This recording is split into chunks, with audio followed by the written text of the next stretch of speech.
Jawaban yang ketiga untuk pertanyaan yang berkaitan dengan konsep perikoresis atau saling menyatakan dari tiga pribadi pada diri keberadaan Allah yang Esa, Bapa, Anak, Roh Kudus.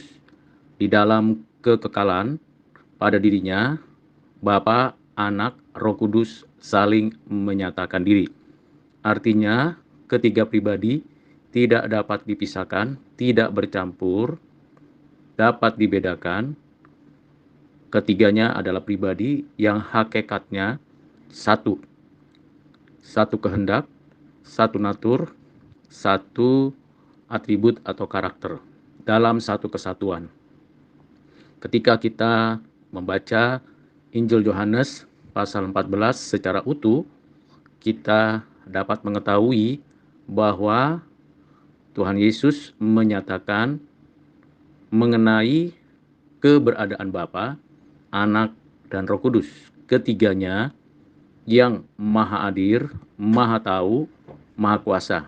Ketiganya menyatakan kehadirannya.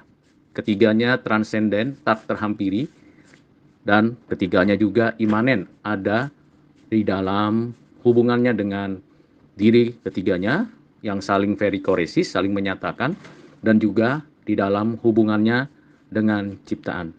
Jadi ketika tulisan di dalam kitab Injil Yohanes mulai dari pasal yang ke-14, ke-15 dan 16, di situ dengan jelas secara bertahap penulis yaitu Rasul Yohanes dengan inspirasi Roh Kudus memberikan penjelasan bahwa bagi setiap orang percaya di dalam hubungannya dengan Bapa, Anak, Roh Kudus memang memiliki satu hubungan personal dalam satu kesatuan.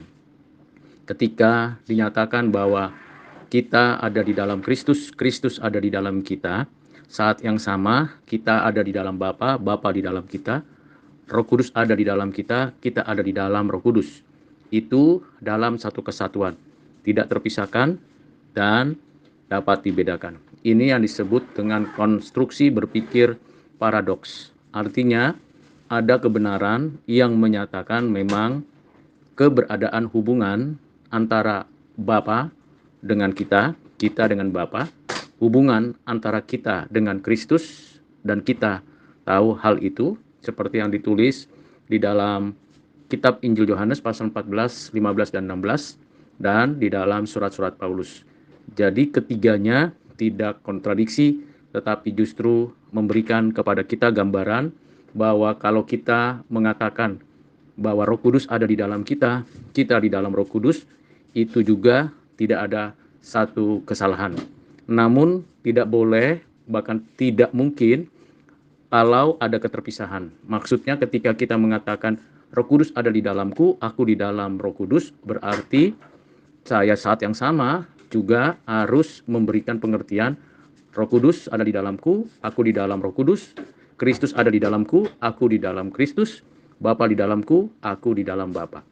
Itu dapat dibaca dari beberapa bagian ayat di dalam Injil Yohanes pasal 14, pasal 15, dan pasal 16.